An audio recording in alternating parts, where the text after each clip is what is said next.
কলিয়াবৰত আদিবাসী জনশক্তি সংগঠন বালিজুৰি আঞ্চলিক সমিতি গঠন। নমস্কাৰ, কলিয়াবৰ নিউজলৈ আপোনালোকক স্বাগতম জনাইছো। এই মুহূৰ্তৰ এক মুখ্য সংবাদ। কলিয়াবৰত গঠন কৰা হৈছে আদিবাসী জনশক্তি সংগঠন বালিজুৰি আঞ্চলিক সমিতি। এই সমিতিখন গঠন কৰা হৈছে সদৌ অসম আদিবাসী ছাত্ৰ সন্থা নগাঁও জিলা সমিতি আৰু আদিবাসী জনশক্তি সংগঠন নগাঁও জিলা সমিতিৰ যৌথ উদ্যোগত। অনুষ্ঠানটো অংশগ্ৰহণ কৰিছিল অঞ্চলটোৰ বহু সংখ্যক আদিবাসী মহিলা। তেওঁলোকে ঐক্যবদ্ধভাৱে সমাজত ইতিবাচক পৰিৱৰ্তন আনিবলৈ দৃঢ় সংকল্প প্ৰকাশ কৰে।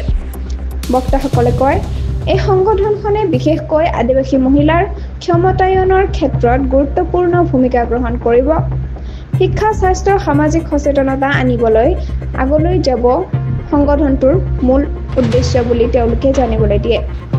সদৌ অসম আদিবাসী ছাত্ৰ সন্থাৰ জিলা নেতৃবৃন্দেও এই ক্ষেত্ৰত সক্ৰিয় ভূমিকা লৈ সভা সফল কৰি তোলে। সাংগঠনিকভাৱে গঠন সম্পন্ন হোৱাৰ পাছত এখন দলীয় ছবি তোলা হয় আৰু আগন্তুক দিনবোৰত বালিজুৰিৰ বহু উন্নয়নমূলক কাৰ্যসূচী গ্ৰহণ কৰাৰ আশ্বাস দিয়া হয়। এয়া আছিল আজিৰ বিশেষ খবৰ। সংযুক্ত হৈ থাকক কলিয়াবৰ নিউজ চেনেলটোৰ লগত। চেনেলটো লাইক, কমেণ্ট, শ্বেয়াৰ, ছাবস্ক্ৰাইব কৰিবলৈ নাপাহৰিব। লগতে কাষতে থকা বেল আইকনটো দবাবলৈ নাপাহৰিব। ধন্যবাদ।